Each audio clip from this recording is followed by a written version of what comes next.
Donc, on écoute la poursuite de votre exposé. Euh, alors, donc là, je vais reprendre un petit peu sur les mesures de vigilance à proprement parler.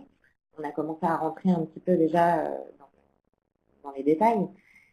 Euh, je rappelle une fois de plus que l'obligation de vigilance, c'est vraiment une obligation d'identification et de prévention des risques avant tout. Ce n'est pas juste les 5 mesures qui sont proposées par la loi. Ces mesures, elles ne sont pas exclusives, elles ne sont pas limitatives. Le cœur de l'obligation, c'est véritablement l'identification et la prévention des risques. Cela étant dit, effectivement, la plupart des référentiels de droit souple, que ce soit les principes de l'ONU ou les principes de l'OCDE, proposent un certain nombre de mesures, de comportements qui sont repris dans la loi devoir de vigilance. La première étape, c'est effectivement l'identification, l'analyse et la hiérarchisation des risques. Cette identification et cette analyse, pour la plupart des entreprises à l'heure actuelle, elle est faite non pas au regard véritablement des activités, des produits, des régions qui correspondent à l'activité de l'entreprise, elles sont plutôt faites au regard des attentes des parties prenantes ou des risques pour l'entreprise elle-même. Ce n'est pas le cas de toutes les sociétés. Il y en a qui déjà bien compris l'exercice et qui ont compris qu'on n'était pas dans un exercice d'identification des risques comme on peut trouver ailleurs dans le rapport de gestion concernant le risque réputationnel, le risque financier. Mais il y a encore quand même un certain nombre d'entreprises qui présentent des analyses de risque qui sont plus axées sur une analyse de matérialité des enjeux RSE que sur véritablement une analyse des risques pour les droits humains et l'environnement. Par ailleurs, la plupart de ces analyses de risque et la plupart de ces cartographies sont soit extrêmement succinctes et très généralistes, soit tout simplement elles ne sont pas publiées en fait dans le plan de vigilance. Certaines entreprises mentionnent une méthodologie, le fait qu'elles vont faire une analyse par région, par produit, par activité, mais ne publient pas, à proprement parler, cette analyse. Et lorsqu'on fait la demande auprès de l'entreprise, la plupart du temps, on refuse de la mettre à disposition. Ça, c'est pas du tout la logique de la loi. La logique de la loi, c'est vraiment d'aller identifier et prévenir ces risques pour l'environnement, les droits humains, etc. Et c'est d'être transparent sur ces risques. Donc, normalement, on devrait voir apparaître les cartographies qui ont été établies par les entreprises, on devrait les voir apparaître au sein du plan de vigilance. Et on devrait les voir apparaître avec un niveau de détail et de précision suffisamment important pour comprendre concrètement dans l'activité de l'entreprise, dans sa chaîne d'approvisionnement, où sont situés les risques, lesquels ils sont, et finalement la façon dont la société y répond ensuite. Si on n'a pas ce degré de précision sur les risques, on n'est pas en mesure d'en faire le suivi. Et ce qui va se passer, c'est qu'au final, l'entreprise va être inquiétée sur le fait qu'elle n'a pas identifié, qu'elle n'a pas été transparente sur ce qui peut se passer dans sa chaîne d'approvisionnement, sur les risques qui peuvent être liés aux produits ou à ces activités. Donc aujourd'hui, le niveau de détail vraiment des cartographies est insuffisant. Ensuite, sur les mesures de suivi et d'évaluation de la chaîne d'approvisionnement, ce que dit la loi, c'est que ces mesures, elles doivent être multiples. On parle de mesures au pluriel. On sait aujourd'hui, c'est reconnu de façon assez collective et importante, que typiquement les audits sociaux, etc., présentent de nombreuses lacunes qui ne sont pas forcément efficaces pour assurer le suivi et l'identification des risques. Donc aujourd'hui, une entreprise qui se contente de faire un audit par an dans sa chaîne d'approvisionnement, c'est visiblement insuffisant au regard de la loi sur le devoir de vigilance. Elle parle de plusieurs mesures, pas nécessairement devoir multiplier les évaluations et l'identification des risques dans cette chaîne d'approvisionnement. Alors, ce qui est rétorqué par la plupart des entreprises, c'est que c'est très compliqué parce que c'est des chaînes d'approvisionnement qui sont extrêmement complexes, qui ne sont d'ailleurs pas toujours très très bien identifiées, qui s'étendent de façon un petit peu tentaculaire un petit peu partout dans le monde. Eh bien, c'est une réalité que l'entreprise doit prendre en compte au regard du devoir de vigilance. Et si l'entreprise n'a pas les moyens d'identifier et de prévenir les risques dans la totalité de cette chaîne d'approvisionnement, eh bien, il faut qu'elle réfléchisse à sa réorganisation, à la façon dont elle peut être plus durable dans la façon dont elle organise cette chaîne d'approvisionnement. Et de toute façon, il va falloir qu'elle mette en place un maximum de moyens et un maximum de mesures pour tout de même mener à bien cette identification et cette prévention des risques dans sa chaîne d'approvisionnement. Une pratique qui doit être encouragée et demandée aux entreprises le plus possible, c'est le fait d'être transparent sur les cahiers des charges, des audits, des mécanismes de certification qu'elle adopte, sur les résultats de ces audits, de ces certifications, de ces évaluations, et sur les plans correctifs qu'elle met en place à la clé des évaluations, à la suite des évaluations. Alors, on va reprendre peut-être quelques questions. Il y en a une première qui est finalement, est-ce que la rupture, par exemple, des relations, la cessation des activités avec les fournisseurs qui seraient, ou sous-traitants qui ne seraient pas respectueux justement à leur tour du devoir de vigilance, est-ce que c'est le meilleur moyen? Est-ce qu'il n'y a pas d'autres solutions que celle-ci? Donc déjà, c'est une première question que je trouve pertinente parce que beaucoup de gens vont se la poser. Et puis, il y a une question qui est, par exemple, très pointue. Est-ce que parfois le périmètre de la loi peut aussi poser question? Quand on est dans une très grande entreprise et qu'on a des franchises, est-ce que, par exemple, avoir des magasins en location-gérance ou en franchise, ça peut être en dehors du plan de vigilance ou ces franchises doivent être dans le plan de vigilance?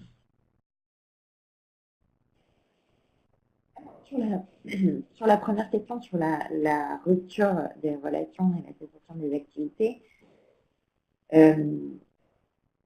c'est très clairement dans tous les référentiels de droit souple, que ce soit l'OCDE, l'ONU, une option qui doit être envisagée. Lorsqu'une activité porte atteinte aux droits humains ou à l'environnement, c'est une solution qui doit immédiatement être envisagée. Une entreprise ne peut pas décemment se rendre quasiment complice de violation de droits humains ou d'atteinte à l'environnement. Et là, du coup, la cessation ou la rupture des relations commerciales, dans certains cas, doit être envisagée de façon immédiate. Et la cessation de certaines activités doit être envisagée de façon immédiate. Ça, c'est sûr et certain. Après, lorsque les atteintes aux droits humains et à l'environnement sont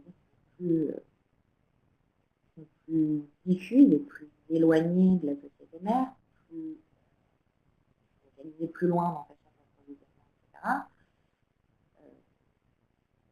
etc. Si on est sur des atteintes aux droits humains, des atteintes concrètes en cours, oui, là, la cessation et la rupture des activités et la rupture des relations doit être envisagée. Si on est sur un risque et que la société a une capacité d'influencer et de travailler avec son partenaire commercial pour gérer ce risque, et là, effectivement, la situation est différente et il y a effectivement une possibilité d'agir pour la société, peut l'encourager à le faire, à exercer son influence, c'est ce que le principe directeur de l'Union préconise. Après, l'exercice de l'influence a des limites. Dans certains cas, on n'a juste pas la possibilité d'exercer son influence, où l'influence est limitée. Et dans ce cas-là, la rupture des relations commerciales ou la cessation des activités doit être exposée comme... donc l'entreprise, oui, doit absolument exercer son influence. C'est ce que préconisent les référentiels de l'ONU, de l'OCDE. Et dans le fait d'exercer son influence, il y a cet aspect, il y a l'aspect où l'entreprise doit absolument être claire sur le fait que le fait de cesser l'activité ou de rompre la relation commerciale est une possibilité. Il faut que ce soit une possibilité claire dès le début de la relation avec le partenaire commercial. Et puis de toute façon, l'exercice de l'influence a des limites. C'est-à-dire qu'au bout d'un moment, si on essaye de gérer le risque avec un partenaire commercial et qu'on n'y arrive pas, que ça ne donne pas de résultat, il y a un moment où, effectivement, dans ce cas-là, il faut envisager d'arrêter de travailler avec le partenaire commercial. Il y a une question sur le rôle des organisations syndicales dans l'analyse des risques. Je crois que là, elle s'adresse un peu à moi, mais la loi est très claire. Hein. La loi dit exactement qu'il faut mettre un mécanisme d'alerte et de recueil des signalements relatifs à l'existence ou à la réalisation des risques, établis en concertation avec les organisations syndicales représentatives dans la dite société. Donc la loi est très claire sur le rôle des organisations syndicales. On est sur la première année, donc visiblement les employeurs n'ont pas respecté la loi de ce point de vue-là. Peut-être. Donc sur la question des organisations syndicales, je disais que la loi est extrêmement explicite et qu'aujourd'hui, la plupart des employeurs ne sont pas observants de la loi, ne respectent pas la loi. Donc de toute façon, de ce point de vue-là, l'année numéro 2 ne pourra pas se poursuivre comme l'année numéro 1 du point de vue du mécanisme d'alerte qui doit être fait avec les organisations syndicales en concertation. Voilà. Et c'est parce que justement, elles sont bien placées en tant que représentants des travailleurs qui sont présentes dans les différentes entités pour quand même pouvoir faire remonter une information de terrain et ne pas limiter l'alerte et les analyses des risques uniquement à un travail documentaire. Donc c'est tout à fait complémentaire d'un travail documentaire ou d'un travail fait avec d'autres parties prenantes, puisque la loi aussi dit très clairement que le plan à vocation, le plan de vigilance a vocation à être élaboré en association avec les parties prenantes de la société, dans le cadre d'initiatives qui peuvent être pluripartites au sein d'une filière ou à l'échelle territoriale, c'est-à-dire qu'il peut y avoir aussi des discussions avec des parties prenantes, par exemple ONG, sur le plan. Mais le mécanisme d'alerte, il doit être fait, le mécanisme d'alerte et de recueil des signalements doit être fait avec les organisations syndicales. C'est très clair, la loi est très claire. Oui, c'est vrai que la loi est très claire là-dessus. C'est autant la loi est incitative sur la consultation des parties prenantes, c'est-à-dire qu'elle ne la rend pas à proprement parler obligatoire. Ceci étant, dans le processus d'identification et de prévention des risques, c'est évident que c'est impossible de le faire sans l'intervention des parties prenantes, notamment des parties prenantes directement affectées. Sur le mécanisme d'alerte, effectivement, là, on a une implication obligatoire des syndicats et véritablement, il faut que ce mécanisme soit établi avec les organisations représentatives. Il faut que ce soit reflété dans le plan. À quel moment est-ce que ces syndicats ont été concertés? De quelle façon? Et idéalement, il faudrait que les syndicats soient aussi effectivement impliqués dans le suivi et l'évaluation de ces mécanismes d'alerte, dans la mesure où ils ont quand même une expérience historiquement sur les alertes et sur la pratique de l'alerte au sein des entreprises. Mais c'est vrai que pour l'instant, dans la plupart des plans de vigilance, non seulement les mécanismes d'alerte, les aspects sur les mécanismes d'alerte sont extrêmement succincts et finalement on a très peu d'informations sur ce qui est fait ou non par l'entreprise. Et en plus de ça, on ne voit pas quelle a été l'implication des syndicats dans l'établissement et la mise en œuvre de ces mécanismes. Donc ça, c'est clairement une lacune aujourd'hui. Très clairement, c'est une lacune. Alors, on va bientôt finir la séance, donc je voudrais juste répondre sur les syndicats, compléter en fait votre propos et rassurer et dire que les syndicats travaillent aussi à l'international en réseau. Donc, ils peuvent se connecter avec des gens dans les pays, avec des organisations syndicales amies dans les pays concernés par les risques. Donc, ça, c'est très important de savoir. Ils peuvent se connecter avec des ONG locales. Ils peuvent le faire, ça s'est fait, des coopérations avec les ONG. Et puis, il faut savoir qu'il n'y a aucune limite par rapport à la chaîne d'approvisionnement, à aller loin dans les exigences dans la chaîne d'approvisionnement, puisqu'on peut faire des audits, on peut faire l'application d'un certain nombre de principes qui sont dans la norme ISO 20400, qui est une norme internationale sur les achats responsables, et qui prend très très bien en compte cette question de la vigilance et du devoir de vigilance, parce que c'est une norme qui applique complètement, qui est complètement alignée sur la loi du devoir de vigilance et sur les principes de l'OCDE. Donc la norme 20400 est un bon support pour les entreprises qui veulent dépasser le rang 1 des fournisseurs et ne plus chercher d'excuses. Il y a des outils, comme vous l'avez dit en début de propos, il y a tous les outils aujourd'hui. Il y a aussi un label de l'État français, par exemple, sur les relations achats-fournisseurs responsables. Voilà, il y a beaucoup d'outils aujourd'hui pour savoir questionner sa chaîne d'approvisionnement. Ça prend du temps, ça c'est certain. On va être un peu comme avec la loi NRE, avec plusieurs années de pratique avant d'avoir je pense, une expérience suffisante pour que ça s'améliore. Mais c'est faisable. Il y a des entreprises qui ont des plans de vigilance plutôt réussis. Hein. Ils ne sont pas parfaits, mais il y a quelques plans qui sont plutôt bons quand même. Voilà. Mais ça reste des exceptions. Oui, alors moi j'avoue que j'ai pas du tout la même analyse. Aujourd'hui, j'ai pas vu de plan satisfaisant. Aujourd'hui, je ne décernerai de prix à aucun plan. Je n'ai pas identifié de plan qui aujourd'hui rentre dans un niveau de détail suffisant, etc. J'ai identifié quelques entreprises qui avaient pris l'initiative de sortir le plan de vigilance du document de référence ou du rapport de gestion.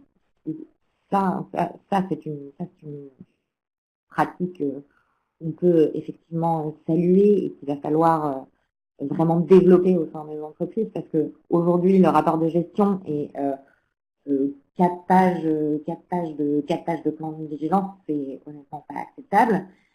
Il va vraiment falloir que les entreprises sortent un peu leur plan de vigilance de leur rapport de gestion, qu'elles le mettent en accès un peu plus libre et un peu plus large sur leur site internet. Mais aujourd'hui, moi, j'ai pas vu de plan de vigilance idéal. C'est très clairement pas le cas. on n'est vraiment pas sur un niveau de détail suffisant, etc. Donc, moi, j'ai pas vu de plan de vigilance aujourd'hui vraiment satisfaisant. Après, une fois de plus, le plan de vigilance n'est que le support du devoir de vigilance. Il doit être publié de façon transparente, etc. Mais en fait, ce qu'on s'attend à voir, c'est véritablement le processus de vigilance qui est inscrit derrière et la pratique de l'entreprise derrière. C'est là-dessus que l'entreprise doit être transparente. Est-ce que vous avez pu finir votre présentation? Est-ce que vous souhaitez ajouter quelque chose et conclure? Alors, moi, je vous encourage à aller regarder le guide qui est disponible sur notre site internet. J'insiste véritablement sur le fait que le devoir de vigilance, c'est une obligation de comportement, c'est une obligation d'identification et de prévention des risques. On insiste sur la transparence et sur la publication d'informations parce qu'elle nourrit l'identification et la prévention des risques. On est sur des entreprises aujourd'hui qui ont des centaines de filiales, des milliers de fournisseurs et sous-traitants. Donc, la transparence participe de la vigilance, mais ce n'est pas non plus le cœur aujourd'hui de l'obligation. Le cœur de l'obligation, c'est l'identification et la prévention des risques dans la chaîne d'approvisionnement et dans la chaîne de distribution. Et il faut que les entreprises véritablement se concentrent là-dessus. Et c'est ça qui va être regardé dans les plans de vigilance. C'est est-ce qu'on a vraiment travaillé à l'identification et à la prévention des risques. Ce n'est pas une checklist de mesures, ce n'est pas une liste de cartographie, etc. C'est vraiment l'identification et la prévention des risques.